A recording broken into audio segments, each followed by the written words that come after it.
28ಗೂ ನಾವೇ ಗೆಲ್ತೀವಿ. 28ಗೂ ನಾವೇ ಗೆಲ್ತೀವಿ. ಅದರಿಂದ ನೀವೆಲ್ಲ ಯಾರು ಓಟ್ ಹಾಕಿದ್ರಿ? ಕೈ ಎತ್ತಿ ನೋಡೋಣ. ಉಮೇಶ್ ಭೇಟಿಗೆ ಕೈ ಎತ್ತಿ ಓಟ್ ಹಾಕ್ತೀವಿ ಅಂತಲ್ಲ, ಎತ್ತರಮ್ಮ ಕೈನಾ?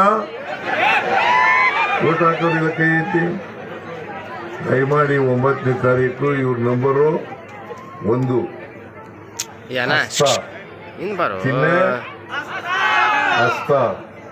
ಆ ಗುರುತಿಗೆ ಓಟ್ ಹಾಕಿ ಇವ್ರನ್ನ ವಿಧಾನಸಭೆಗೆ ಕಳಿಸ್ಕೊಡ್ಬೇಕು. 2 ವರ್ಷಕ್ಕೆ ಮಾತ್ರ. ಮತ್ತೆ 28ಗೆ ಇನ್ನೊಂದು ಸಾರ್ವಜನಿಕ ಚುನಾವಣೆ ಬರ್ತದೆ. ಆ ಚುನಾವಣೆಯಲ್ಲಿ ಕೂಡ ನಾವೇ ಗೆಲ್ತೀವಿ. ಆ ಚುನಾವಣೆಯಲ್ಲಿ ಕೂಡ ಉಮೇಶ್ ಮೇಟಿಗೆ ಟಿಕೆಟ್ ಕೊಡ್ತೀವಿ. ಅದರಿಂದ ನೀವು ಗೆಲ್ಲಿಸ್ಕೊಡ್ಬೇಕು ಅಂತೇಳಿ ನಿಮ್ಮಲ್ಲಿ ಮನವಿ ಮಾಡಿದ ಮಾತುಗಳನ್ನು